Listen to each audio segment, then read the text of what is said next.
juga teman-teman lain punya data. Berdasarkan data Direktori Putusan Mahkamah Agung, tindak pidana pertambangan tanpa izin merupakan jenis tindak pidana yang paling banyak masuk dan diputus oleh pengadilan daripada jenis tindak pidana lain. Ruling to sue ini atau legal standing di peradilan hukum, peradilan tata usaha negara itu terdapat perluasan di mana non-government organization itu memiliki hak untuk mengajukan gugatan melalui gugatan perwakilan atau class action. Jadi kita coba mulai dari uji formil. Uji formil itu merupakan model pembentuk undang-undang berkenaan dengan proses pembentukan undang-undang dimaksud tidak memenuhi ketentuan pembentukan undang-undang berdasarkan undang-undang dasar. Kalau kita melihat dalam ketentuan konstitusi, pengujian formil ini digabung dengan pengujian material, artinya menguji undang-undang terhadap undang-undang dasar. Tapi ternyata dalam prakteknya pengujian formil ini tidak hanya menggunakan undang-undang dasar sebagai basis, tapi juga menggunakan undang-undang pembentukan atau perundang-undangan. Ini perbuatannya ya. Kalau perbuatannya itu misalnya memang bertentangan dengan seharusnya A melakukan A tapi dia melakukan B, dia tidak melakukan A. Nah, perbuatan dia melakukan B kemudian merugikan orang itu bisa memunculkan yang namanya sengketa keperdataan. Kemudian perbuatan seorang yang bertentangan hak subjektif orang lain. Misalnya ada orang sesuatu yang kemudian ada orang lain yang merasa hak subjektifnya itu dilanggar, bisa memunculkan yang namanya sengketa perdata gitu. Karena apa? Enggak mungkin. Karena apa? Penuh dengan resiko kok tidak didampingi oleh advokat. Penuh dengan resiko hukum kok tidak didampingi oleh orang. Oleh karena itu teman-teman semuanya, potensi hukum untuk bisnis pertambangan ini luar biasa besar. Dan ahli hukum tidak banyak. Saya sudah berkecimpung belasan tahun lebih, mungkin nggak banyak ahli hukum pertambangan, nggak banyak. Sehingga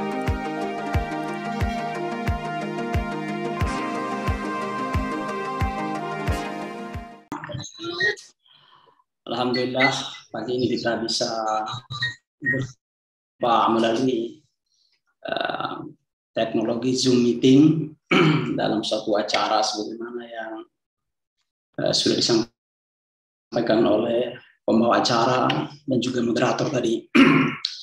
Saya berterima kasih kepada Pushead yang telah beri kesempatan kepada saya untuk sharing ilmu pengetahuan dan pengalaman.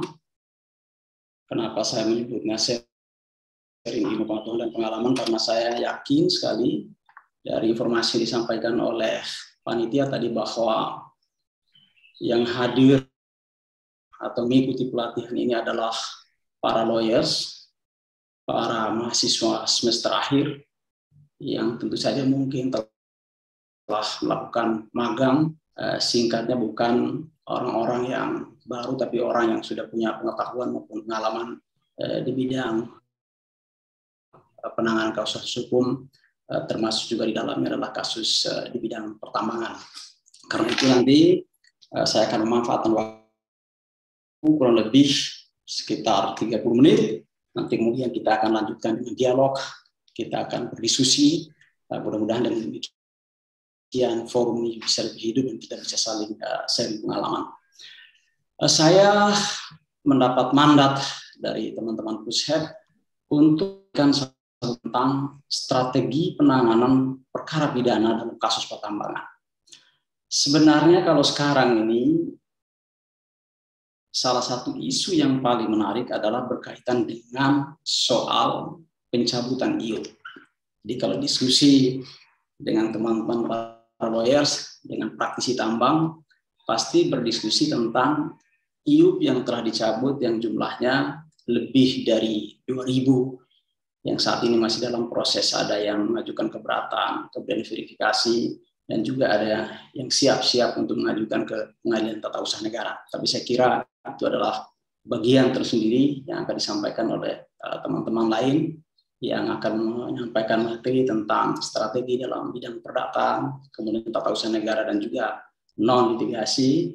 sebagaimana yang ada di dalam jadwal yang telah dibagikan kepada Bapak-bapak dan Ibu-ibu sekalian semuanya. Bapak dan Ibu sekalian yang saya hormati, memang kalau kita bicara tentang tambang itu, kesannya seolah-olah ada begitu banyak persoalan di situ, ada begitu banyak ya mungkin juga konflik, baik itu antara pemerintah dengan masyarakat, antara masyarakat dengan perusahaan pemilik IUP, juga dengan pihak-pihak yang lainnya. Misalnya kalau contoh yang, karena saya berasal dari NTB, saya akan kasih contoh misalnya yang terjadi sekian tahun yang lalu di Kabupaten Bima. Itu karena ada IUP, kemudian ada penolakan dari masyarakat, kemudian itu menjadi persoalan yang besar. Dan kemudian pada akhirnya IUP itu kemudian dicabut. Nah, pertanyaannya adalah, mengapa ini perlu terjadi? Mengapa ini harus terjadi? Padahal kalau kita pikirkan, kalau kita lakukan seluruh tahapan yang artinya ada pelibatan masyarakat, ada kajian mendalam, dan lain-lainnya, jadi persoalan-persoalan yang muncul itu bisa paling tidak bukan dihilangkan, paling tidak itu bisa dikurangi, sehingga kegiatan penambangan itu bisa berjalan dengan baik dan lancar. Dan nanti mungkin karena di sini ada mungkin para lawyer bidang pertambangan, kita bisa sharing ini pengetahuan dan pengalaman. Baik, saya ingin memulai dulu bahwa tambang ini adalah merupakan satu kekayaan yang luar biasa yang dimiliki oleh bangsa Indonesia.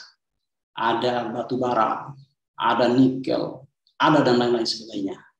Yang itu sering kita sebut sebagai satu kekayaan atau sumber daya yang tidak dapat diperbarui. Jadi kalau sudah diambil, dihabisi, selesai dia. Karena itu penting dipikirkan secara serius untuk melakukan pengelolaan secara baik, secara efisien, secara transparan, kemudian berkelanjutan, menggunakan pendekatan berwawasan lingkungan, dan juga adalah justice, pendekatan keadilan. Karena ujung dari semua itu adalah diarahkan untuk kepentingan atau manfaat yang sebesar-besarnya bagi kemakmuran rakyat. Karena itulah cita-cita besar kita sebagai bangsa Indonesia, cita-cita besar para founding fathers yang telah membangun Republik ini. Tapi apa yang terjadi di dalam prakteknya? Nah, itulah yang mau kita bahas. Ada pelanggaran, ada konflik, bahkan juga ada tindak pidana yang terjadi di situ. Yang itu mesti ditangani, dikelola, diselesaikan dengan baik. Slide berikutnya, lanjut. Tentu kalau kita bicara secara mendasar, saya kira ini hanya sekedar sekilas saja, karena ini adalah semua yang kita pelajari sebagai orang hukum apa saja, mau spesialisasi di bidang apa, paling tidak kita pelajari bahwa istilah tindak pidana itu berasal dari bahasa Belanda yang sering disebut dengan strafbaarheid. Kemudian dalam perkembangan hukum pidana Indonesia, istilah ini kemudian diterjemahkan oleh beberapa ahli. Ada yang disebut sebagai tindak pidana, ada yang menyebutnya sebagai perbuatan pidana, peristiwa pidana, pelanggaran pidana, perbuatan yang dapat dihukum, dan delik. Berbagai istilah ini kita bahas, karena ini cukup dibahas pada saat kita mengikuti kuliah hukum pidana. Tetapi istilah yang akan kita pakai, yang secara agak-agak sering nanti adalah tindak pidana, karena di dalam berbagai perancangan peraturan undang-undang baru, khususnya misalnya di dalam rancangan KUHP yang saat ini sedang DPR, istilah yang dipakai adalah istilah tindak pidana. Jadi kita akan pakai itu, mungkin sekali-sekali juga kita nanti akan menggunakan istilah yang lain. Lanjut. Nah, ini juga lagi-lagi mendasar karena ada sejumlah pendapat yang disampaikan oleh para ahli hukum pidana, ada yang dari Belanda dan juga ada yang dari Mulyatno, dan saya kira ini kita lewat saja untuk mempersingkat waktu.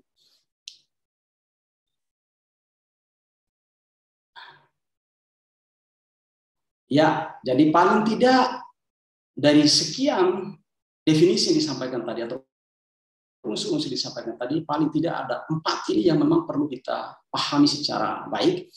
Yang pertama adalah subjek tindak pidana. Subjek tindak pidana, kalau dulu kita hanya mengenal manusia, tapi dalam perkembangan hukum pidana modern, itu korporasi pun di subjek hukum pidana. Tinggal nanti pertanyaan adalah mana yang dapat dikualifikasi sebagai satu kejahatan atau tindak pidana yang dilakukan oleh yang subjek hukumnya adalah manusia, dan mana yang bisa dikualifikasi sebagai satu subjeknya adalah korporasi. Itu nanti mungkin bisa juga. Yang kedua adalah unsur tingkah laku. Unsur tingkah laku dirumuskan dengan kata kerja, bisa perbuatan positif, seperti misalnya mengambil, menggelapkan, atau perbuatan negatif seperti membiarkan. Jadi membiarkan juga itu bisa dikualifikasi sebagai satu tindak pidana. Kemudian unsur melawan hukum merupakan suatu tindakan objektif terhadap suatu perbuatan. Perbuatan tersebut masuk dalam rumusan delik. Jadi ini berkaitan dengan asas legalitas. Jadi kalau suatu perbuatan itu sudah dirumuskan dalam suatu undang-undang, kemudian ada larangan, kemudian ada konsekuensinya. Kemudian lanjutnya adalah unsur kesalahan. Dalam pengertian yang luas meliputi kemampuan bertanggung jawab serta kesengajaan dan kealpaan. Ada teorinya di sini, tapi saya kira karena fokus nanti kita akan bahas soal bagaimana strateginya, dan ini terkait dengan soal pengalaman-pengalaman yang sudah sudah pernah saya alami. Lanjut. Nah, masuklah di sini. Tentu saja ada yang kita bahas ini adalah tentang tindak pidana dalam kasus pertambangan. Itu bisa ada tindak pidana tertentu, ada juga tindak pidana umum, dan juga ada tindak pidana khusus. Nah, ini yang kita akan bahas satu persatu, mana yang masuk kategori tindak pidana tertentu, mana yang kategori tindak pidana umum, mana yang dikualifikasi sebagai tindak pidana khusus. Lanjut.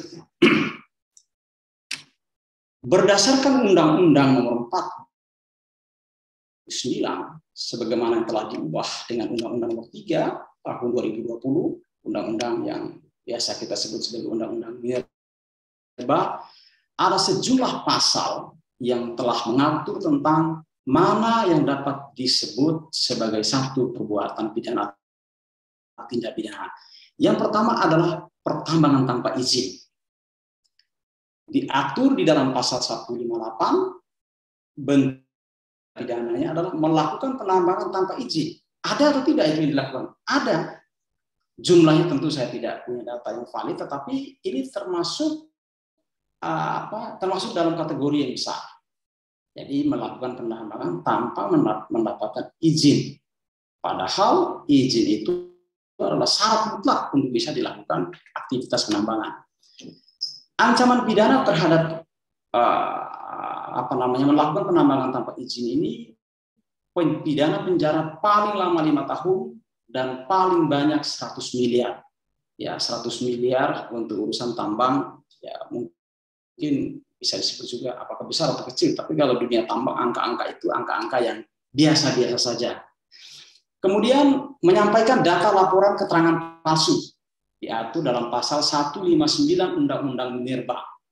Bentuk tindak pidananya adalah pemegang IUP atau IUPK, IPR, dan SIPB dengan sengaja menyampaikan laporan tidak benar atau menyampaikan keterangan palsu, laporan pelaksanaan kegiatan usaha pertambangan rakyat, laporan hasil penjualan mineral dan atau batu bara, data yang diperoleh dari hasil eksplorasi operasi produksi rencana kerja dan pelaksanaan kegiatan. Jadi, dan dalam praktiknya, untuk kepentingan tertentu, dibuat satu dokumen pendukung yang tidak berdasarkan fakta. Contohnya apa misalnya? Kan untuk mengajukan perpanjangan RKIB itu ada sejumlah syarat yang harus dipenuhi. Kalau tidak dipenuhi syarat, itu maka pasti akan ditolak oleh pemerintah. Kalau saat ini ada di kewenangan itu ada di pemerintah pusat. Nah, kadang-kadang untuk kepentingan itu sebagai formalitas, maka dibuatlah dokumen yang tidak didasarkan pada fakta. Nah, ini kalau diketahui itu bisa menimbulkan satu persoalan. Dan ancaman pidananya sama juga dengan di atas tadi, jadi 5 tahun dan denda 400 miliar. Nah, dalam konteks ini, maka hati-hatilah di dalam membuat dokumen karena itu punya konsekuensi yang bisa berakibat pada urusan pidana. Yang seterusnya adalah melakukan operasi produksi di tahapan eksplorasi. Diatur dalam pasal 1 ayat 2 Undang-Undang Minerba, bentuk tindak pidananya adalah mempunyai IUP atau IUPK pada tahap kegiatan eksplorasi, tapi melakukan kegiatan operasi produksi. Kan izin itu ada berbagai macam jenis. Kalau itu masih pada tahap eksplorasi, ya eksplorasi saja yang dilakukan. Tapi kadang-kadang itu ada yang berusaha untuk mengelabui itu, kemudian melakukan tindakan yang lebih dari itu, yang melakukan kegiatan produksi. Dan itu bisa menimbulkan akibat hukum. Karena itu ya bertahap saja, sesuai dengan aturan, jangan kita mendapatkan izin eksplorasi, kemudian kita melakukan kegiatan operasi produksi. Nah, lanjut. Kemudian memindah tangankan perizinan kepada orang lain. Diatur dalam pasal 161A, bentuk tindak pidananya adalah setiap pemegang izin, mulai dari IUP, IUPK, IPBR, dan SIPB, memindah tangankan izin tersebut kepada pihak lain. Ini juga tidak boleh. Karena pemberian izin itu sifatnya spesifik, ditujukan kepada ditujukan kepada secara tertentu, dan itu tidak bisa dialihkan. Ancaman pidananya juga ini lebih ringan sedikit ini, 2 tahun dan denda paling banyak miliar. Kemudian lanjutnya tidak melakukan reklamasi dan pasca tambang.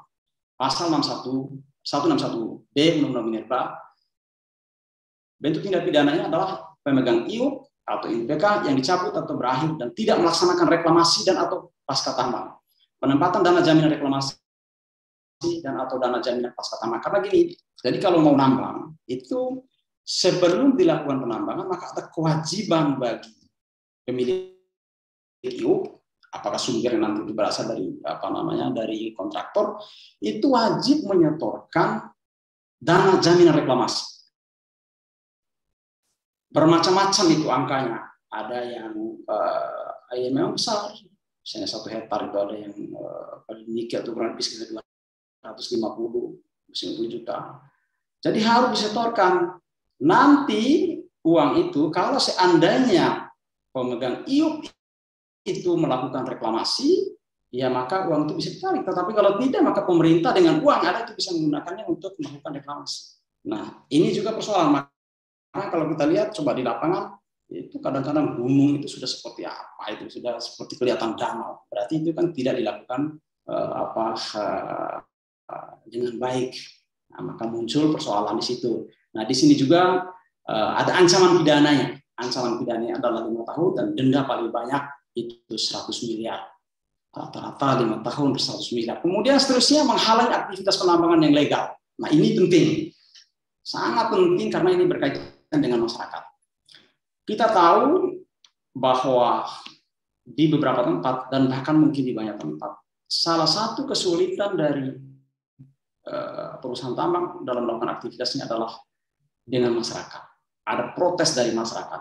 Menyelesaikan dengan yang satu, datang lagi yang lain.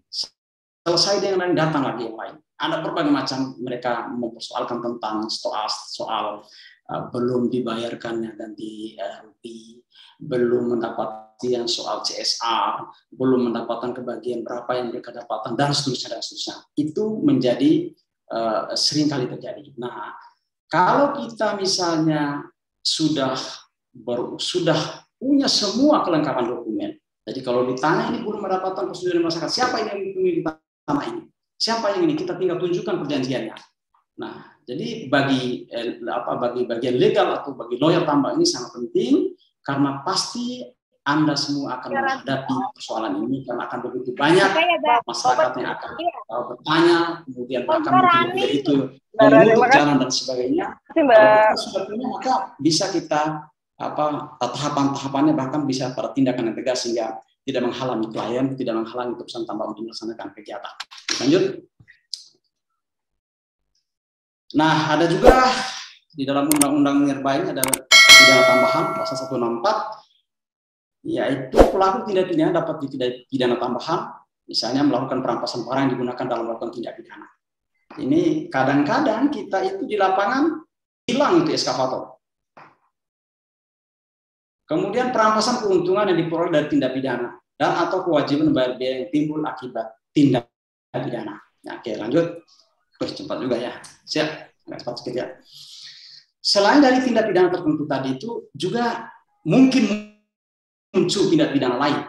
Tindak pidana lain itu tindak pidana umum yang merupakan tindak pidana yang diatur dalam KUHP dan merupakan perbuatan yang bersifat umum namun terjadi pada sektor pertambangan. Jadi kita bicara yang ada di dalam ruang lingkup pertambangan.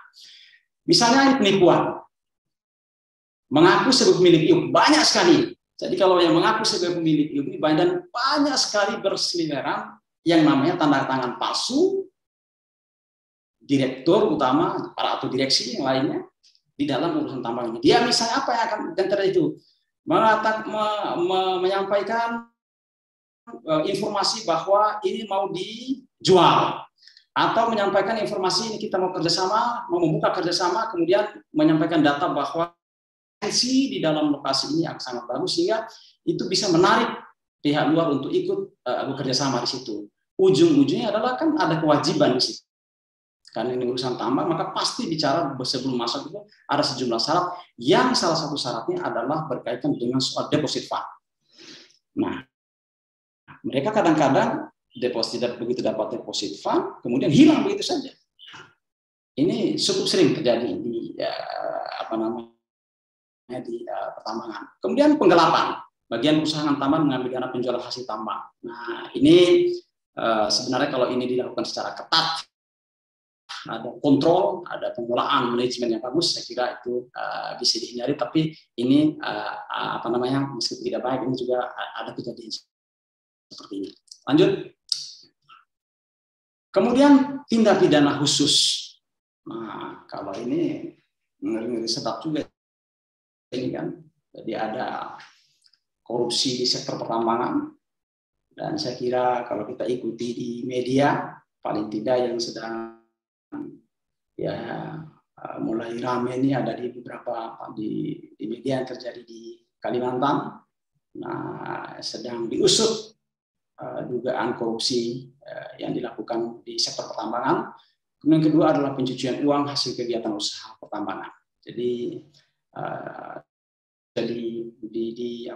diklasifikasi ada tindak pidana tertentu di bidang pertambangan, kemudian ada tindak pidana umum dan juga ada tindak pidana khusus. Semua ini memerlukan seorang profesional lawyer, memerlukan seorang yang lihai di dalam menangani sehingga persoalannya bisa dilokalisir, sehingga klien kita merasa senang dengan apa yang dilakukan oleh kuasa hukumnya. Lanjut. Nah, ini dia.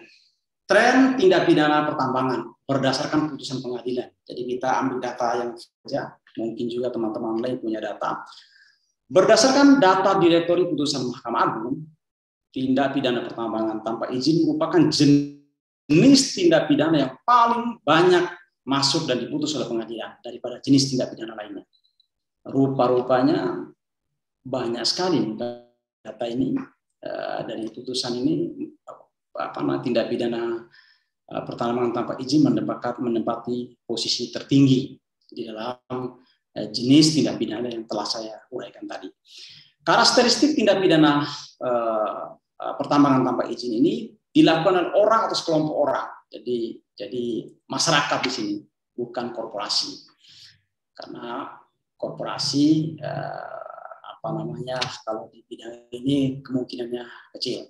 Kemudian menggunakan peralatan sederhana, tapi kalau dilakukan day to day setiap hari, malam dan seterusnya itu kan bisa juga menghasilkan yang besar.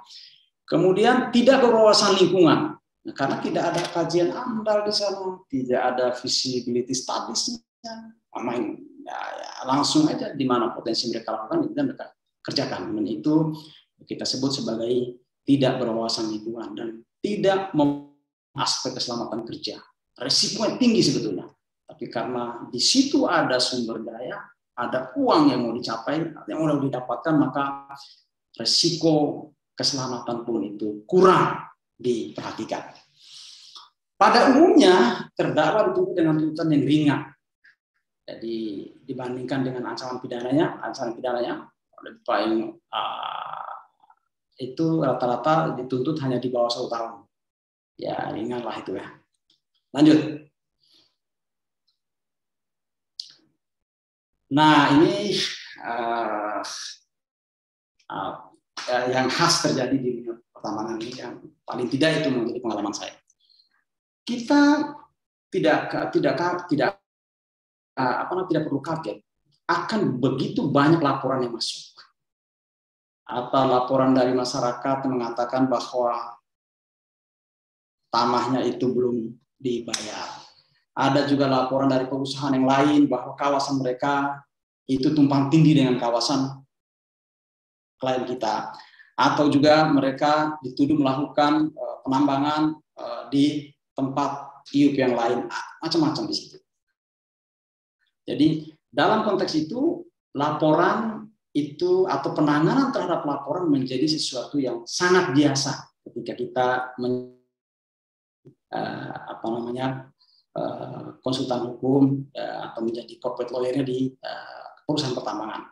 Dan tinggal kita bagaimana cara kita memilah-milah terhadap laporan itu. Jadi lanjut aja, ini hukum acaranya gini, terus lanjut aja ya. Nah, ini yang saya mau sampaikan, ini strategi penanganan perkaranya. Pertama, ketika kita mendapatkan laporan, kita anggap saja itu sesuatu yang yang tidak perlu kaget, karena ada laporan yang berdasarkan fakta, tapi ada juga laporan berdasarkan isu, bahkan ada laporan yang sangat ngawur. Nah, karena itu tugas kita yang pertama adalah memastikan kita memilah-milah antara mana yang masuk kategori isu dan mana yang masuk kategori fakta. Itu dulu dia.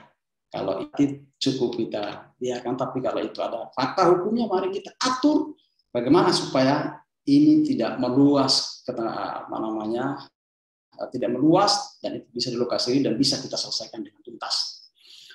Nah, itulah yang informasi mengenai fakta hukum itu harus digali lebih dalam. Jadi komunikasi antara pihak kuasa hukum dengan direksi, kemudian dengan pihak-pihak yang ada di lapangan itu harus terjalin dengan baik, karena tidak boleh, harus kita pastikan klien kita, harus kita pastikan mereka itu memberikan informasi yang valid, memberikan informasi yang benar, informasi yang yang sifatnya isu yang kemudian itu bisa tidak tepat kita di dalam melakukan penanganan. Tentu saja bukan hanya sekedar bicara, tapi mereka harus menyertakan bukti-bukti yang mereka punya. Dan kita setelah itu membuat kronologis perkara berdasarkan hasil wawancara dengan klien kita.